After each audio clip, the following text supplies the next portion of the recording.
La vérité est la suivante. Prenez la cartographie des banques et des institutions financières. Mettez-les sur une carte, vous allez vous rendre compte que nous avons un déséquilibre grave en termes d'implantation. Ça veut dire l'offre des services financiers est déjà très très faible et très mal équilibrée. Ça veut dire qu'en fait, nous vivons dans ce pays un grand désert des services financiers. Deuxième chose, lorsque vous regardez la population congolaise, 80% habitent en milieu rural. Il n'y a pas un seul service public et il n'y a même pas de service bancaire du tout. Alors du coup, quand on parle des jeunes, les jeunes représentent près de la moitié des Congolais. Nous sommes là dans une situation plus ou moins logique. Les chiffres semblent plus ou moins dire ce qu'il en est. Encore qu'une fois, il faudrait bien qu'on vous donne la cartographie réelle de l'étude. Dans tous les pays du monde, le premier opérateur bancaire universel s'appelle la Poste.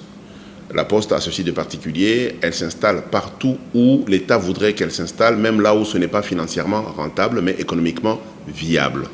Et ça, la Poste, c'est l'oreille, l'œil, le bras de l'État.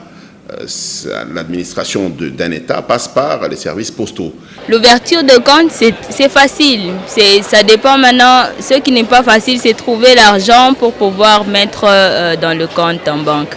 Et les frais de tenue de compte aussi. Et il n'y a pas de réelle motivation. Il n'y a pas de réelle motivation par rapport au pourquoi je dois avoir un compte bancaire.